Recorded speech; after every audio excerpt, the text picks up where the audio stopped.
vous avez peut-être vu la démonstration où on utilise du chlorure de cobalt 2 pour montrer de quelle façon on peut changer des conditions d'un système pour jouer sur la position d'un équilibre chimique.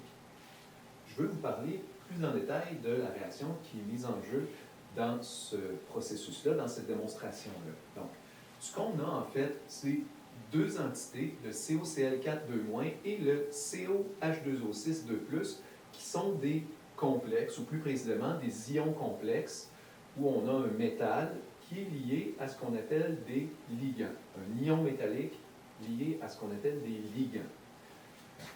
Un complexe métallique, qui est le type de complexe dont je veux parler aujourd'hui. Donc, le complexe, il est formé d'un ion métallique.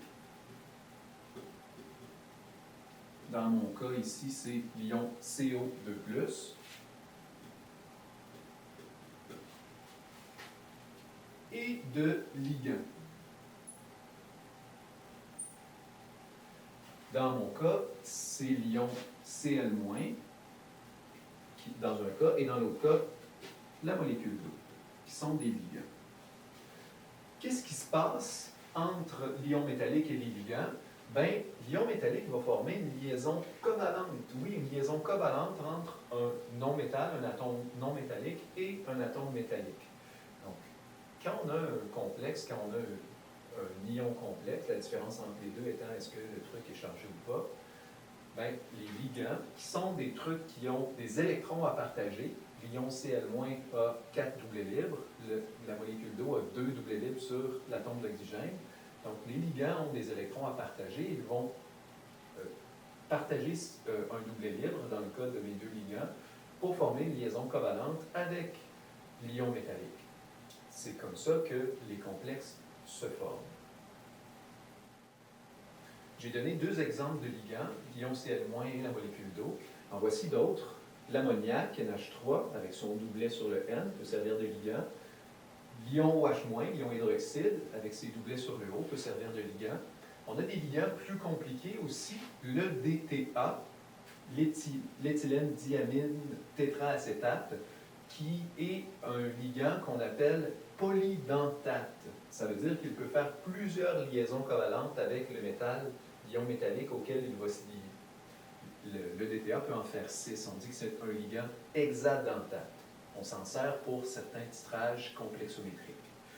L'M, qu'on a dans l'hémoglobine, c'est une grosse molécule organique où on a 4 atomes d'azote au centre avec les doublets. L'atome d'azote peut servir de ligand. Et donc, dans l'M, c'est un ion Fe2+, qui est emprisonné au milieu dans l'hémoglobine pour servir à transporter l'oxygène dans le sang. Il y a certains complexes qui sont colorés, comme dans le cas de la démonstration avec le chlorure de cobalt 2. Si on dit qu'il y a de la couleur, ce que ça veut dire, c'est qu'il y a une interaction entre la matière et la lumière visible. Il va y avoir une partie de la lumière blanche visible qui va être absorbée par la matière, ce qui fait que notre œil va l'apercevoir colorée, cette matière-là. Donc, dans le cas des ions complexes, dans le cas des complexes d'éléments de transition, ce qui donne de la couleur, ça va être l'interaction entre la lumière visible et les électrons de la sous-couche D de ces métaux-là. Donc, les éléments de transition, ce qu'ils ont de particulier, c'est qu'ils ont des orbitales qui ne sont pas pleines dans leur sous-couche D. Et ces orbitales-là, en temps normal, là, ici ce que j'ai représenté, c'est mes 5 orbitales D qui sont de même énergie. Mais dans les complexes, je vais avoir la séparation des orbitales D en 2 groupes d'orbitales. Des fois, ça peut être en plus de 2 groupes, mais l'exemple que je vais donner, ça va être en 2 groupes. Et là, ça fait en sorte que je peux avoir un groupe de 2 orbitales et un groupe de 3 orbitales. Et là, si j'ai un électron qui passe d'un niveau d'énergie inférieur à un niveau d'énergie supérieur, ben, c'est un électron qui a absorbé de l'énergie lumineuse, un photon. Et ça donne que cette transition-là, entre ces 2 groupes d'orbitales-là qui se forment dans un complexe, ben, c'est une transition qui nécessite une énergie qui correspond à une radiation dans la lumière visible. ça fait en sorte qu'il y a une absorption de lumière visible, c'est-à-dire une couleur. Et dans le cas de ma démonstration, ce que j'observe, ce n'est pas seulement une couleur, c'est un changement de couleur. Le changement de couleur, je le vois quand je passe d'un ion complexe CoCl4 2- à CoH2O6 2+. Ce qui se passe ici, c'est que c'est la nature du ligand. Quand le ligand passe de Cl- à H2O, la différence d'énergie entre mes groupes d'orbital D que j'ai dans mon ion complexe va changer. Et c'est-à-dire que la couleur que j'observe va changer. La différence d'énergie, et donc la couleur, entre mes orbitales, va dépendre aussi de la nature du métal.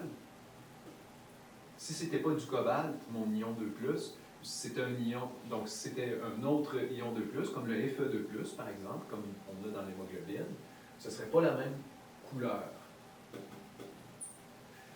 Et finalement, un même métal, si sa charge est différente, si son état de transition est différent, son état d'oxydation, pardon, est différent.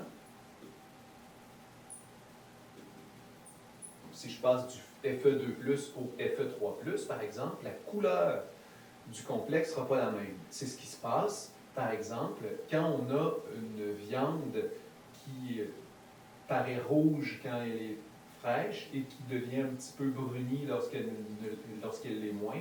Il y a un des phénomènes qui amène ce brunissement-là, qui est l'oxydation du fer Fe2+, dans la myoglobine qu'il y a dans les muscles, qu'il y a donc dans la viande, et ça fait en sorte que la couleur change. C'est un phénomène qui est relié aux ions complexes.